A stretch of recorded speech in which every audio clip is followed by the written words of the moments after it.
What if I told you that in 1936, Germany created a tiny three-wheeled vehicle so strange, so humble, yet ingeniously practical that it was dubbed the tax-free donkey on wheels? Sounds surprising, doesn't it? This curious contraption was the Tempo E200. Not luxurious, not fast, but incredibly faithful in carrying the daily burdens of working families, tradesmen, and small businesses during the turbulent years between the world wars. If you're fascinated by oddball cars and overlooked chapters of automotive history, make sure to hit that like button and subscribe to Car Gore.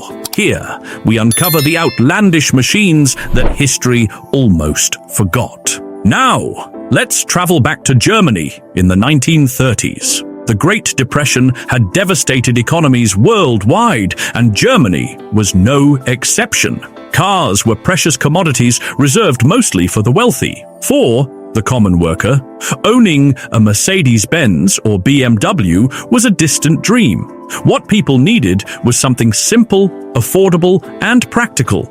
A vehicle that could handle everyday jobs without the luxury price tag. This is where the Hamburg-based Tempo company stepped in. Led by Oscar Vidal, Tempo believed mobility shouldn't be a privilege reserved for the affluent. It should be accessible to ordinary people's daily lives. In 1936, they introduced the E200, a uniquely designed three-wheeler intended to be functional above all else. Imagine a small, boxy vehicle with two wheels up front and a single wheel at the rear.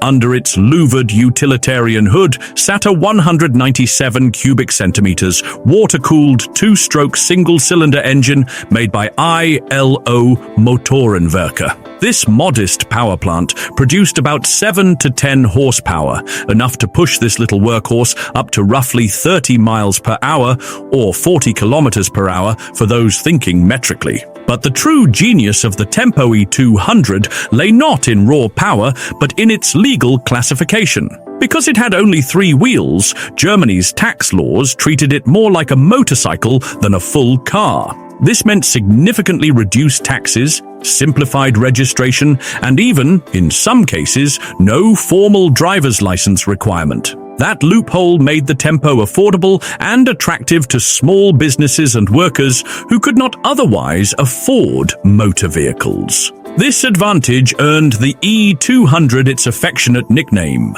the tax-free donkey. Like a reliable pack animal, it transported baked goods, farm produce, tools, and all manner of supplies. It wasn't glamorous, it wasn't speedy, but it was practical, tough, and cheap to operate. A lifeline for many. Now, let's dive deeper into the engineering details. The E200's engine sat in front, bolted directly to a 3-speed manual transmission. What's fascinating is that the entire front assembly, the engine, transmission, and single front wheel, turned as one unit when steering. Imagine your entire front end swiveling every time you turned the steering wheel. It's almost like if your refrigerator rotated whenever you opened the door, a strange sensation, but an effective space-saving and mechanical simplification. Power was sent to the front wheel via a chain drive, making the single front tire do double duty.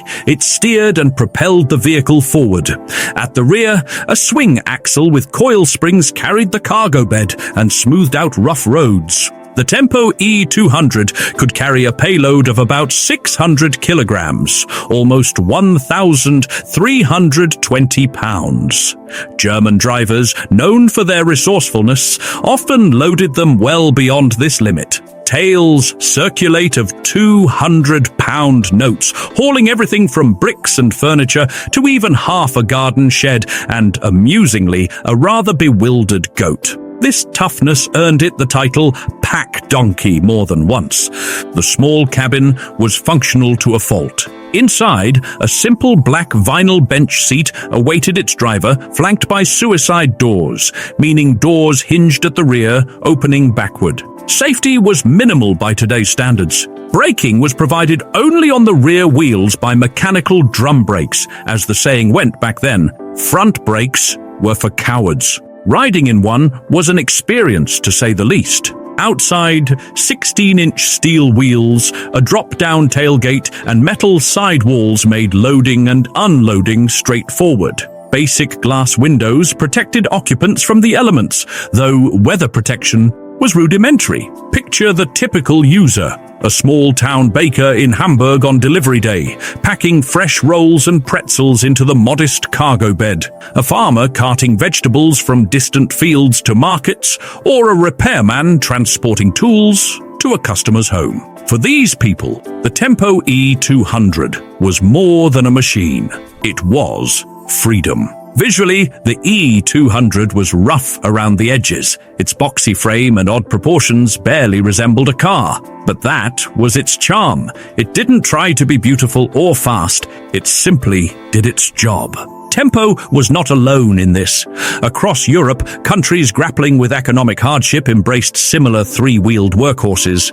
Britain's Scamel and Reliant models and Italy's Piaggio Ape were all born from the same need to provide cheap, practical transport for ordinary people. The Tempo E200 was Germany's signature entry into this practical automotive niche. Economically, these vehicles quietly propelled Germany's gradual modernization in the late 1930s. By moving goods efficiently out of farms, workshops and bakeries and into towns, the Tempo and similar machines bridged a critical gap.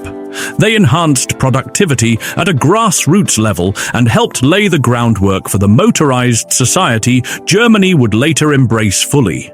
This contributed to Germany's post-war automotive boom, helping pave the way for mass-market vehicles like the Volkswagen Beetle, which truly democratized car ownership.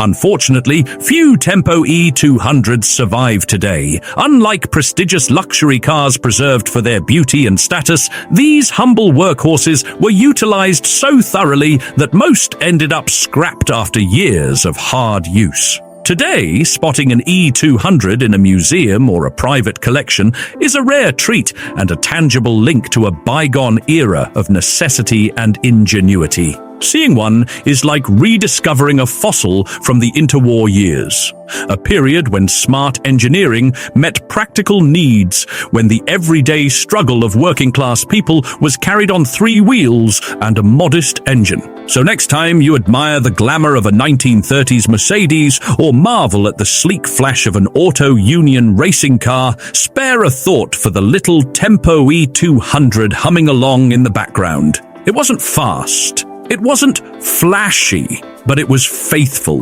reliable, and essential in those difficult times. That little tax-free donkey earned its keep and its place in automotive history. Thank you for joining this deep dive into one of the automobile world's most fascinating underdogs. If you enjoyed this story of ingenuity and survival, please like, subscribe to Car Gore, and share with your friends who love unusual cars and forgotten machines. Because the story of transport isn't just about the supercars and luxury legends. It's about these working-class heroes that kept everyone moving forward.